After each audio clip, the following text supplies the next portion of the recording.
Assalamualaikum. Welcome to Shah Group Educational Channel. This is your mathematics instructor, Muhammad Faizan. Class metric, subject mathematics, chapter name is sets and functions. बच्चों इस chapter के हम 2 lectures पढ़ चुके हैं, तीसरा lecture है ये, तो बेहतर होगा कि पहले आप वो 2 लेक्चर्स देखें ताकि आपको अंदाजा हो सेट होते क्या है, किस तरह से वो काम करते हैं, फिर हम उसको आगे कंटिन्यू कर सकेंगे, इजी होगा आपको समझना।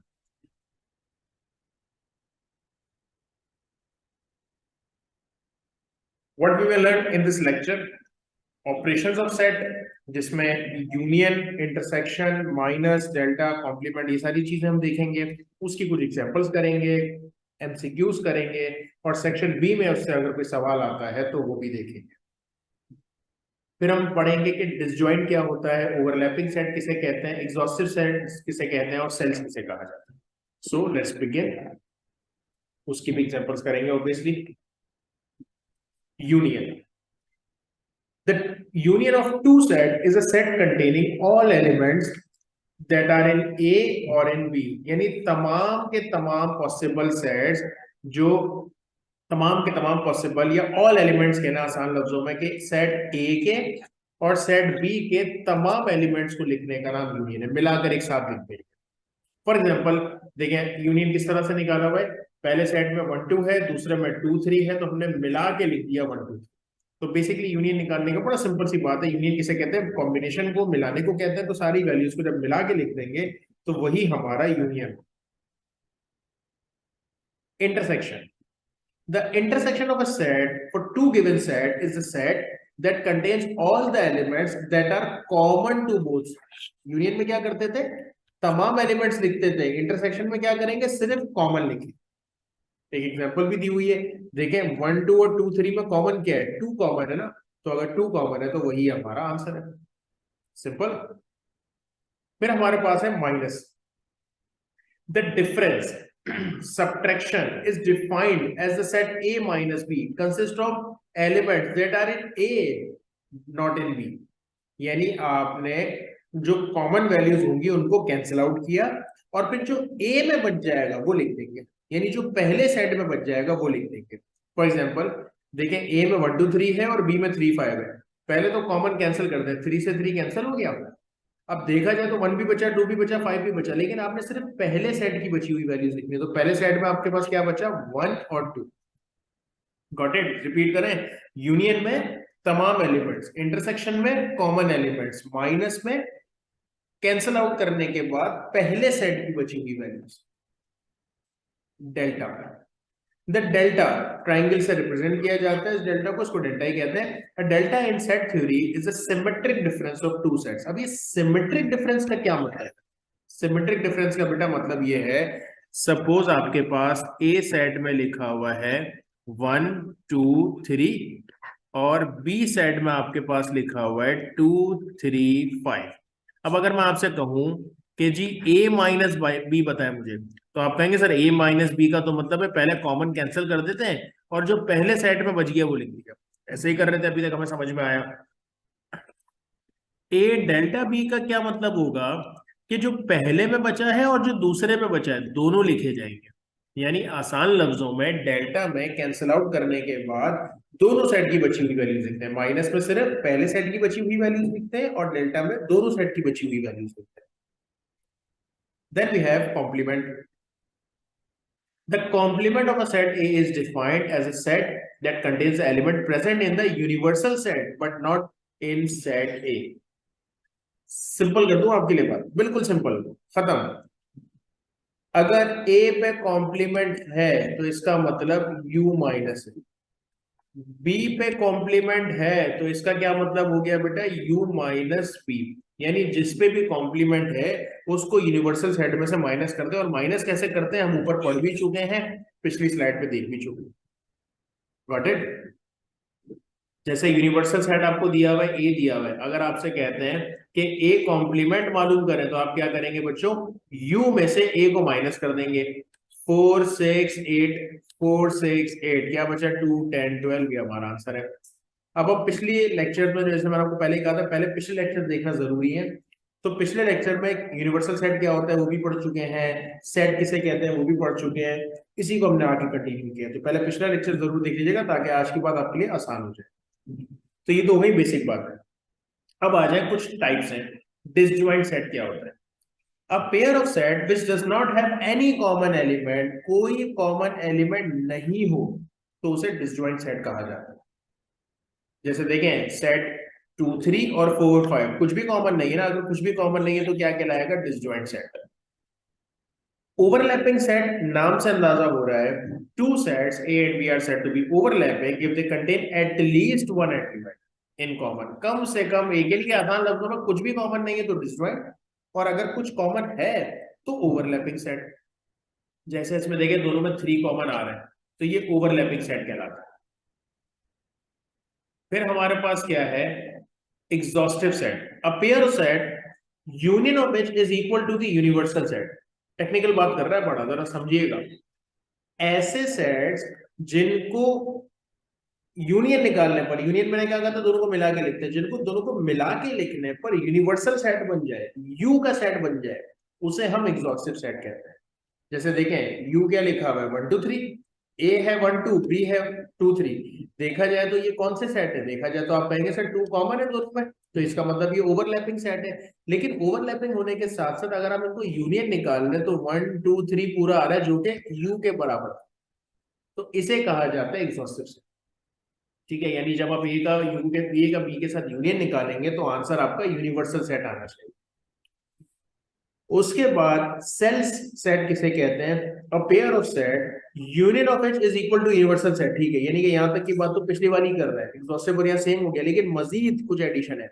N intersection equal to null set, यानी कि दोनों को मिलाने पर तो यूनिवर्सल सेट बने, लेकिन जब इंटरसेक्ट करें तो क्या आना चाहिए? नल सेट आना चाहिए। जैसे देखें यूनिवर्सल सेट है ए और बी, अब आपको नजर आ रहा होगा ए और बी में कॉमन कुछ भी नहीं है, ठीक है। लेकिन जब मैं इसका यूनियन निकाल रहा हूं, अगर देखा जाए तो ये कौन सा सेट बना? डिसजॉइंट सेट बना, कुछ भी कॉमन नहीं है। लेकिन इसमें मजीद है, अगर मैं इसका यूनियन निकाल रहा हूं तो बनेगा 1 2 3 4 जो कि यू है हमारे पास, तो यूनिवर्सल सेट वाली कंडीशन तो पूरी हो गई, इसका मतलब एग्जॉस्टिव भी है। लेकिन साथ साथ जब इनका इंटरसेक्शन निकाला जाएगा तो कुछ भी कॉमन नहीं है ना, जब कुछ भी कॉमन नहीं है तो नल सेट बनेगा। तो ऐसा सेट जिसमें यूनियन निकालने पर यूनिवर्सल सेट बने और इंटरसेक्शन निकालने पर नल सेट बने उसे सेल्स कहा जाता है। जरा जल्दी से रिपीट कर लेते हैं बात को। ऐसा सेट जिसमें कुछ भी कॉमन नहीं है, डिसजॉइंट सेट। ऐसा सेट जिसमें कुछ वैल्यूज कॉमन है, ओवरलैपिंग सेट। ऐसा सेट जिसमें जिसको दोनों का यूनियन निकालने पर यूनिवर्सल सेट बन जाए, दैट इज एग्जॉस्टिव सेट। ऐसा सेट जिसमें यूनिवर्सल तो बने साथ साथ इंटरसेक्शन निकालने पर नल सेट बन जाए तो वो होगा सेट्स। ठीक है, चलो अब इसकी जरा एग्जांपल करते हैं ताकि प्रैक्टिकली समझ में आए ये बात। Which of the following sets are disjoint overlapping? अब बस टाइप बतानी है, अगर आपको लॉजिक समझ में आ गई तो आपने सिर्फ टाइप्स लिखनी है। जी बेटा, पहले क्या है? 1 2 3 5 7 और दूसरे में है 2 4 6। इसकी मैं राइटिंग कलर चेंज कर देता हूँ ताकि आपको नजर आए, प्रॉपरली डिफरेंशिएट हो सके। 4 6 8 9 10। अब मुझे ये बताएं दोनों में कुछ कॉमन है क्या? 1 2 3 5 7 4 6 8 कुछ भी कॉमन नहीं है तो ये क्या कहलाएगा? Disjoint set. अच्छा, अभी मैं एग्जॉस्टिव के सेल पे इसलिए नहीं जा रहा क्योंकि इसमें यूनिवर्सल सेट दिया हुआ ही नहीं है, तो इसमें तो हम जा ही नहीं सकते, तो सीधा सीधा है दोनों में कुछ भी कॉमन नहीं है तो डिसजॉइंट। इसको देखें जरा, 1 2 3 6 और 1 2 4 8, हाँ कॉमन है, तो कौन सा सेट कहलाएगा? ओवरलैपिंग। तीसरे में क्या लिखा हुआ है? Even and odd numbers. Even आपको मालूम है क्या होता है? अच्छा, इसमें देखो यू दिया हुआ है, इसका मतलब ये एग्जॉस्टिव या सेल्स में हमें देखना पड़ेगा क्या होता है। इवन नंबर्स वो होते हैं जो 2 4 6 से 10 होते हैं। ऑड नंबर्स कौन से होते हैं? जो 1 3 5 7 9 होते हैं। तो मुझे ये बताएं कि इवन और ऑड मिलाकर, अच्छा इंटीजर्स कौन से होते हैं? इंटीजर्स ये जो यूनिवर्सल दिया हुआ है ये होते हैं 1 2 3 4 5 एंड सो ऑन। प्लस भी होते हैं, माइनस भी होते हैं। अगर z के साथ प्लस लिखा हुआ है तो पॉजिटिव की बात हो रही है, z के साथ माइनस लिखा हुआ है तो नेगेटिव की बात हो रही है, और सिर्फ z लिखा हुआ है तो इसका मतलब क्या बात हो रही है? टोटल इंटीजर्स की बात हो रही है, प्लस माइनस हो रही है। यही चीज इवन और ऑड के साथ है कि इवन के साथ यहाँ प्लस या माइनस नहीं लिखा हुआ, इसका मतलब ये कंप्लीट इवन की बात हो रही है, कंप्लीट ऑड की बात हो रही है। अब चेक करते हैं इवन और ऑड को अगर हम मिला लें, इवन होता है 2 4 6 8 10, ऑड होता है 1 3 5 7 9। अगर दोनों को मिला लें तो तमाम नंबर्स बन जाएंगे 1 2 3 4 वगैरह। तो क्या यूनियन निकालने पर इंटीजर बन रहा है? बिल्कुल बन रहा है। तो अभी तक के हिसाब से ये एग्जॉस्टिव है, लेकिन इवन और ऑड में कुछ भी कॉमन नहीं होता। अगर हम इसका इंटरसेक्शन निकालें, दोनों में कॉमन निकालें, तो कुछ भी नहीं आएगा ना, यानी कि नल सेट बनेगा। देख रहे दोनों कंडीशन फुलफिल हो रही है, यूनियन निकालने पर यूनिवर्सल बन रहा है और इंटरसेक्शन निकालने पर नल सेट बन रहा है। तो ये आंसर क्या बनेगा हमारा? Cells. Then we have n and w when u। अच्छा, n होता है नेचुरल नंबर, w होता है होल नंबर्स। कह रहे हैं u वो इंटीजर्स जो वैल्यू 0 या 0 से बड़ी हो। यही बात हो रही है 0 1 2 3 4, यानी आसान लफ्जों में तमाम पॉजिटिव, लेकिन साथ में 0 भी दिया हुआ इंटीजर। अब नेचुरल और होल नंबर को अगर हम मिलाएं, यूनियन निकालें, तो क्या हमारा यूनिवर्सल सेट बनेगा? बिल्कुल बनेगा, क्योंकि नेचुरल 1 2 3 4 होता है, होल में 0 1 2 3 4 होता है। यूनियन निकालोगे तो क्या बन जाएगा? 0 1 2 3 4 एंड सो ऑन। अगर हम इसका इंटरसेक्शन निकालें, कॉमन देखें, तो इसका कॉमन क्या आएगा? इसके कॉमन में 1 2 3 4 0 के अलावा सब कुछ आ जाएगा, तो नल सेट तो नहीं बन रहा ना, इसका मतलब सेल नहीं होगा। क्या होगा? ये एग्जॉस्टिव, क्योंकि एग्जॉस्टिव में यूनिवर्सल वाली कंडीशन पूरी पूरी हो रही है, तो एग्जॉस्टिव है। नल वाली कंडीशन पूरी नहीं हो रही, पिछले में नल वाली कंडीशन पूरी हो रही थी, इसमें नल वाली कंडीशन पूरी नहीं हो रही। Q and Q dash, Q कहते हैं बेटा रैशनल नंबर, क्यू डैश होता है इररेशनल नंबर। क्यू और क्यू डैश का जब यूनियन निकालेंगे, यानी कि रैशनल और इररेशनल नंबर को जब मिलाएंगे, तो हमारे रियल नंबर्स बन जाते हैं, बिल्कुल ऐसे। हो गई ये कंडीशन फुलफिल यूनिवर्सल सेट वाली। क्या इंटरसेक्शन की बात करेंगे तो क्या आएगा? रैशनल और इररेशनल दोनों अलग अलग वैल्यूज है, दोनों में कॉमन कुछ भी नहीं होता। जब कुछ भी नहीं होता, तो इसका मतलब नल सेट आएगा इंटरसेक्शन। तो देखिए दोनों कंडीशन फुलफिल हो रही है, जब दोनों कंडीशन फुलफिल हो रही है, तो आंसर क्या बनेगा? सेल्स। ठीक है जनाब, चलिए कुछ सवाल करते हैं इसके। यू हमें दिया हुआ है, ए दिया हुआ है, बी दिया हुआ है, कुछ फाइंड करने के लिए बोल रहे हैं। बड़े आसान आसान सी चीज है, ए यूनियन बी। तो पहले क्या करते हैं बेटा, ए यूनियन बी में हमने ए का सेट लिख दिया और हमने बी का सेट। अब यूनियन निकालने का मैंने आपको क्या तरीका बताया था, तमाम वैल्यूज को एक साथ लिखना है, लेकिन रिपीट नहीं कीजिएगा। जैसे 2 देके इसमें भी आ रहा है, इसमें भी आ रहा है, तो 2 बार नहीं लिखेंगे, एक ही बार लिखेंगे। कैसे?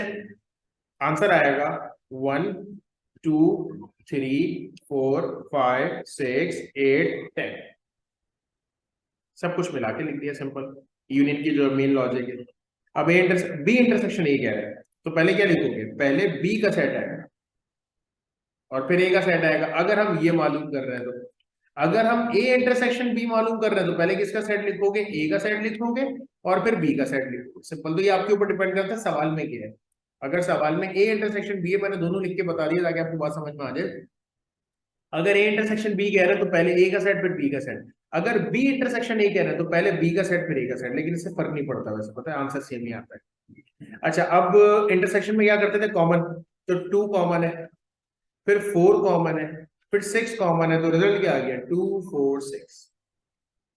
अब क्या मालूम करना है? ए माइनस बी। माइनस में क्या करते थे? कैंसिल आउट करके सिर्फ पहले सेट की बची हुई वैल्यू लिखते थे। तो कैंसिल करते हैं, 2 4 6, क्या बचा? 1 3 5। पहले सेट में क्या बचा? 1 3 5। ओके, चौथे में कह रहे हैं बी माइनस है, अब उल्टा कर रहे हैं। हाँ, माइनस में फर्क पड़ेगा, यूनियन इंटरसेक्शन में फर्क नहीं पड़ता, माइनस में फर्क पड़ता है। क्या फर्क पड़ेगा? पहले बी का सेट लिखेंगे, फिर ए का सेट लिखेंगे। ठीक है, अब कैंसिल करें, 2 4 6, 2 4 6 कैंसिल। पहले सेट में क्या बच गया? ए टोटल। इजी है बिल्कुल। ए डेल्टा बी, डेल्टा में क्या करते हैं? कैंसिल करके दोनों सेट की बची हुई वैल्यूज लिखते हैं। तो चले कैंसिल करें, पहले हमने ए का सेट लिखा, फिर हमने बी का सेट लिखा, ऊपर वैल्यूज ही हुई है ना ए और बी की। कैंसिल करते हैं, 2 4 6, 2 4 6। पहले सेट में क्या बचा? 1 3 5, और दूसरे सेट में क्या बचा? 8 10। तो लिख देंगे 1 3 5 8 10। जो डेफिनेशन हमने पढ़ी उसी को फॉलो कर रहे हैं। ए कॉम्प्लीमेंट, याद है कॉम्प्लीमेंट में क्या करते थे? यू में से, यूनिवर्सल सेट में से माइनस कर देंगे जिस पे कॉम्प्लीमेंट होगा। तो ए कॉम्प्लीमेंट का मतलब है यूनिवर्सल में से ए माइनस। पहले आपने यूनिवर्सल सेट लिखा, आपको सवाल में दिया हुआ है, फिर माइनस के बाद ए लिखा। आप कैंसिल करें, 1 2 3 4 5 6, देख रहे हैं आप, 1 2 3 4 5 6, तो बचा क्या? 7 8 9 10। ये आपका रिजल्ट। अच्छा, इस फॉर्म में दिए हुए, जरा पहले इसको सिंपल फॉर्म में लेके जाते हैं। कैसे लेके जाएंगे, हमने पिछले लेक्चर्स में पढ़ी है बात। z इंटीजर्स की बात हो रही है, वो वैल्यू जो -4 से बड़ी हो और 6 से छोटी हो। कौन कौन सी वैल्यू होती है -4 से बड़ी वैल्यू? -3, -2, -1, 0, 1, 2, 3, कहां तक जा रहे हैं? 6 से छोटी वैल्यू यानी कि 5 तक। पहले तो हमने सेट बना लिया, तो यूनिवर्सल सेट बन गया आपका। अच्छा, पी में क्या कह रहा है? इवन नंबर्स, तो 2, 4, 6, 8, लेकिन कौन से वाले? -4 से बड़े और 6 से छोटे। तो कौन से होते हैं बेटा -4 से बड़े? -4 से बड़ा इवन नंबर होगा -2, 0, 2 और 4। 6 से छोटे पे हम रुक जाएंगे 4। क्यू में क्या लिखा हुआ है? P, prime numbers. Prime numbers कौन से होते हैं? जो अपने अलावा किसी के टेबल में नहीं आते, 2 से स्टार्ट होता है हमेशा प्राइम नंबर। तो 2, 3, 5, 7, 11, 13, ये सब प्राइम नंबर है। लेकिन वो किसकी बात कर रहा है? वो कह रहे हैं लेस देन 6, 6 से छोटे छोटे, तो 6 से छोटे तक 5 है। तो आपने पहले सिंपल कर लिया सेट को, अब आपके लिए काम करना आसान हो गया। कैसे आसान हो गया? आप लिखेंगे पी, सवाल लिखा हुआ है आपके पास, P minus Q is equal to, हमें शो करना है कि ये दोनों बराबर है। तो पहले लेफ्ट हैंड साइड से स्टार्ट करें। लेफ्ट हैंड साइड पर हम लिखते हैं पी माइनस क्यू, यानी पहले पी का सेट फिर क्यू का सेट। ठीक है, अब माइनस करना है, कैंसिल करें जरा। 2 कैंसिल हो जाएगा, और पहले सेट में क्या बच जाएगा? पहले सेट में बच जाएगा -2, 0 और 4। सेट है। राइट हैंड साइड पे आ गया पी इंटरसेक्शन क्यू कॉम्प्लीमेंट। पहले क्या मालूम करना पड़ेगा? पहले आपको क्यू कॉम्प्लीमेंट मालूम करना पड़ेगा, फिर आप उसका इंटरसेक्शन निकालोगे ना। तो क्यू कॉम्प्लीमेंट, किसी का भी कॉम्प्लीमेंट कैसे मालूम करते हैं? उसको यू में से माइनस कर देते हैं। तो पहले हमने पूरा यूनिवर्सल सेट लिखा और फिर क्यू का सेट लिखा। चले कैंसिल करते हैं। 2, 3, 5, क्या क्या बच गया? -3, -2, -1, 0, 1, 4। अब हम आ जाते हैं जो हमें मालूम करना था, पी इंटरसेक्शन क्यू कॉम्प्लीमेंट। तो पहले किसका सेट लिखोगे बेटा? पी का। फिर इंटरसेक्शन किसका सेट लिखोगे? क्यू कॉम्प्लीमेंट का, जो हमने अभी मालूम किया था। इंटरसेक्शन में क्या करते हैं? Common values. कौन कौन सी कॉमन वैल्यूज? -2, और क्या कॉमन है? 0 कॉमन है, और क्या कॉमन है? 4 कॉमन है। तो आपने लिखा -2, 0, 4। देखिए जरा, लेफ्ट साइड राइट साइड बराबर आ गई। सवाल में लिखा था शो दैट, आप क्या लिख देंगे? शो। फिर कुछ वैल्यूज दी हुई है, कह रहे हैं कि क्यू माइनस पी बराबर प्रूव करो। अच्छा, वही वाली वैल्यूज है, क्यू इंटरसेक्शन पी कॉम्प्लीमेंट। तो पहले लेफ्ट हैंड साइड करते हैं। लेफ्ट हैंड साइड में क्या मालूम करोगे? Q minus P. तो पहले क्यू का सेट फिर पी का सेट, माइनस करें। 2 कैंसिल हो जाएगा, क्या बचेगा? पहले सेट में की बची हुई वैल्यूज, यानी कि 3 और 5। अब राइट हैंड साइड की बात करेंगे तो पहले क्या मालूम करना पड़ेगा? पहले पी कॉम्प्लीमेंट मालूम करना पड़ेगा। पी कॉम्प्लीमेंट का मतलब बेटा यू में से पी माइनस। तो पहले u का सेट फिर p का सेट, कैंसिल करें। -2, 0, 2, 4, जो जो बच गया लिख दें। -3, -1, 1, 2, 3, 1। अब हमें q इंटरसेक्शन p कॉम्प्लीमेंट, तो पहले किसका सेट लिखेंगे? q का, फिर लिखेंगे p कॉम्प्लीमेंट का। अब इन दोनों में कॉमन क्या है? इन दोनों में 3 कॉमन है और 5 कॉमन है, तो रिजल्ट क्या आ गया? 3, 5। देखिए लेफ्ट साइड राइट साइड बराबर आ गई। सवाल में लिखा था शो दैट, तो आप क्या लिख देंगे? शो। कुछ एमसीक्यूज करते हैं इसके, क्या आ सकते हैं पेपर में। ए आपको दिया हुआ है, बी दिया हुआ है, कह रहे हैं ए माइनस बी मालूम करें। तो बड़ा आसान है, इसी में चेंज कर देते हैं हम। पहले चेंज करता हूँ पेन का, ताकि आपको अंदाजा हो सके चेंजिंग कहाँ हो रही है। जी बेटा, कैंसिल करें। 3 और 4 कैंसिल हो गया, तो माइनस करना है। पहले सेट में क्या बचा? 1, 2। आंसर आपको बगैर ऑप्शंस के मिल गया। The complement of a set किस तरह डिनोट किया जाता है? जिसपे कॉम्प्लीमेंट डैश के जरिए ना, तो बी डैश इस तरह डिनोट किया जाता है। यू कॉम्प्लीमेंट क्या होगा? कॉम्प्लीमेंट का क्या मतलब होता है? यू में से माइनस कर दो। अगर ए पे कॉम्प्लीमेंट है तो इसका मतलब ये होता था ना कि यू में से ए को माइनस कर दे। ये कह रहा है यू पे कॉम्प्लीमेंट, इसका क्या मतलब होगा? यू में से यू को माइनस कर दे, तो रिजल्ट क्या बचेगा? 0, यानी नल सेट। ए कॉम्प्लीमेंट का कॉम्प्लीमेंट, देखिए पहले आपने ए, यू में से ए को माइनस किया। अगर मैं सिर्फ ए कॉम्प्लीमेंट की बात करूं, यू में से ए को माइनस किया, फिर वापस से माइनस किया। इसको आप यूं समझ लें कि ए की वैल्यू ये थी, मिसाल के तौर पे कॉम्प्लीमेंट किया तो हॉरिजॉन्टल हो गई, फिर वापस कॉम्प्लीमेंट करोगे तो अपनी जगह पे वापस आ जाएगी। यानी वर्टिकल से हॉरिजॉन्टल पे लेकर गए, फिर वापस से हॉरिजॉन्टल पे ले आए। तो जब किसी को भी 2 बार कॉम्प्लीमेंट निकाला जाता है तो वो वैल्यू वापस आ जाती है, वापस आने का मतलब है a। If u is equals to this, a is equals to this, a complement का क्या मतलब होता है बेटा, u में से a को माइनस करना, तो सिंपल 2 और 4 कैंसिल हो जाएगा, बचेगा क्या 1 3 5। If a is equals to b is equals to c is equals to, आपको b complement minus a complement निकालना है, तो पहले b कॉम्प्लीमेंट निकालें। b कॉम्प्लीमेंट का क्या मतलब होता है, u में से b माइनस। तो जरा कोशिश करते हैं, क्योंकि एमसीक्यूज है तो डायरेक्ट करने की कोशिश करते हैं। जब u में से b को माइनस करोगे तो 3 4 कैंसिल हो जाएगा, बचेगा क्या 2cf। बी कॉम्प्लीमेंट हो गया। अब ए कॉम्प्लीमेंट की बात कर लें बेटा, ए कॉम्प्लीमेंट क्या होगा, ए को माइनस करना है यू में से, यानी कि 2 3 माइनस कर दें यू में से, तो बचेगा आपके पास क्या 4cf। ठीक है, अब क्या करना है, B complement minus A complement, इनको माइनस करना है, तो बेटा सी और एफ कैंसिल हो जाएगा। पहले सेट की बची हुई वैल्यूज लिखेंगे, क्या बची है वैल्यूज 2। सेक्शन बी में क्या सवाल आ सकता है, एक नजर देख लेते हैं। कुछ वैल्यूज दी हुई है, आपको प्रूफ करना है a delta b is equals to a minus B union b minus. Possible है ये सवाल आ जाए, तो पहले लेफ्ट हैंड साइड करें, है बड़ा आसान। लेफ्ट हैंड साइड में पहले a डेल्टा b निकालेंगे। डेल्टा में क्या करते हैं बेटा, दोनों के साइड लिखे कैंसिलेशन करते हैं, 4 5 4 5 कैंसिल, जो दोनों में बच जाता है वो लिखते हैं, यानी कि 1 2 3 6 7 हो गया। यहाँ तक राइट साइड पे आते हैं, पहले ब्रैकेट सॉल्व करते हैं, a माइनस बी पहले मालूम कर लेते हैं, फिर b माइनस ए मालूम कर लेंगे।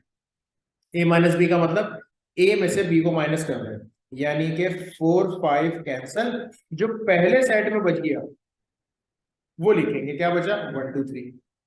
अब हम क्या कर लेते हैं, b माइनस ए को मालूम कर लेते हैं। b माइनस ए में उल्टा करेंगे, पहले b लिखा जाएगा फिर a लिखा जाएगा, तो कैंसिल क्या हो रहा है 4 5 से 4 5 कैंसिल, पहले सेट में क्या बच गया 6 और 7। अब आ जाओ, फाइनली राइट हैंड साइड था क्या, जो राइट हैंड साइड आपको मालूम करना था उसमें a minus B union b minus है, तो पहले आपने a माइनस बी की वैल्यू लिखी, फिर आपने b माइनस ए की वैल्यू लिखी, अब दोनों का यूनियन निकालने। यूनियन कैसे निकालते हैं, सबको मिला के लिखते हैं, तो 1 2 3 6 7। देखिए लेफ्ट साइड राइट साइड बराबर आ गई। सवाल में अगर शो दैट हो तो शो लिख दीजिएगा, सवाल में प्रूव दैट हो तो प्रूव लिख दीजिएगा, सवाल में वेरीफाई दैट हो तो वेरीफाइड लिख दीजिएगा, यानी जो सवाल में कहा गया है आगे उसमें ईडी लगाना है, सिंपल। तो होपफुली बेटा बात समझ में आ गई होगी, इंशाल्लाह अगली क्लास में इसको कंटिन्यू करेंगे। That's enough for today. Video पसंद आई हो तो लाइक जरूर कर दीजिएगा और चैनल को सब्सक्राइब भी कर दीजिएगा। Thank you so much, Allah Hafiz.